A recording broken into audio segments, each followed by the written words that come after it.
السلام علیکم گائز، امید کرتی ہوں آپ سب ٹھیک ہوں گے۔ ہم بھی سب ٹھیک ہیں، شکر اللہ کا۔ آج صبح باجی ہمارے گھر کے پاس رہتی ہیں، بہت اچھی باجی رخسانہ۔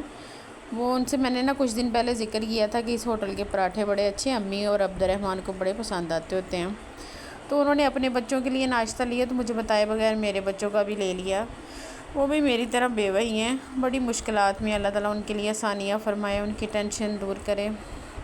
تو بچوں کے لیے پھر ناشتہ لے کے چائے شائے بنا لی۔ ویسے تو بچوں نے صبح چائے رس کا ناشتہ کیا تھا، پھر یہ 10 11 بجے کا ٹائم تھا، پھر انہوں نے ناشتہ کیا۔ ناشتہ کر کے برتن وغیرہ میں سمیٹ رہی تھی، پھر امی سے بات ہوئی۔ امی بتا رہی تھیں کہ تمہارے ابو نا ریسٹ نہیں کرے، ڈاکٹر نے بیڈ ریسٹ کہا ہوا ہے۔ ابو کی بڑی ٹینشن ہوئی، پھر ابو کو کال کی، ابو کو سمجھایا۔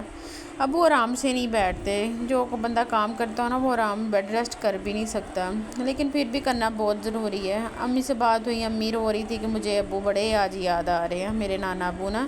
میرے نانا ابو کی ڈیتھ بھی میرے ہسبینڈ کے بعد ہوئی تھی جب میں عدت میں تھی۔ تو اپنی امی کو اب میں خوش تو بہت کم ہی دیکھتی ہوں۔ جب میرے بھائی کی شادی ہوئی ہے نا چھوٹے کی، تو میری امی سب کو نا خوشی سے مل رہی تھی اور انہیں بتا رہی تھی کہ نا میں نے اپنے سارے فرض ادا کر لیے، میں نے اپنے تینوں بیٹوں کی شادی کر لی، بیٹی اپنے گھر میں خوش ہے۔ سب کو بڑے خوش ہو کے بتا رہی تھی، پتہ نہیں نظر ہی لگ گئی۔ تو 2-3 ماہ گزرے، میرے ہسبینڈ کی ڈیتھ ہو گئی۔ یہ پتہ ہی نہیں تھا کہ میری امی کے اوپر اتنا بڑی ذمہ داری میری اور میرے بچوں کی آ پڑے گی۔ تو امی بہت زیادہ ٹینشن لیتی ہیں، اور ظاہری بات ہے بنتی بھی ہے، ایک ہی بیٹی تھی اور وہ بھی بیوہ ہوگی۔ بس اللہ تعالیٰ کے فیصلے ہیں، اللہ تعالیٰ کے ہر فیصلے میں انسان کو راضی رہنا چاہیے۔ اللہ تعالیٰ بہتر کرنے والے ہیں۔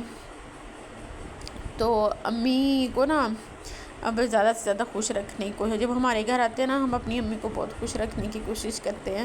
ابھی ابو کو چوٹ لگی ہے نا، اس وجہ سے امی میرے پاس آ نہیں پا رہی۔ میں نے خود بھی کہا ہے کہ آپ ابو جی کے پاس رکیں، ابو بالکل ٹھیک ہوں گے پھر آئیے گا، کیونکہ پھر ایسے مجھے بھی ابو جی کی ٹینشن رہے گی۔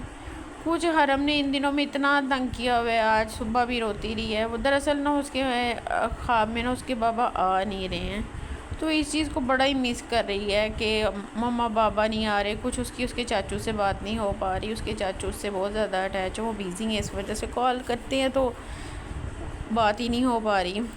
تو وہ بڑی اس چیز کو لے کے ڈیسائیڈ کرتی ہے۔ آج پھر اس کے بھائی عبد الرحمن نے اس کو سمجھایا، میں نے سمجھایا۔ اللہ خیر کرے گا، اللہ تعالیٰ صبر دینے والوں میں سے ہیں۔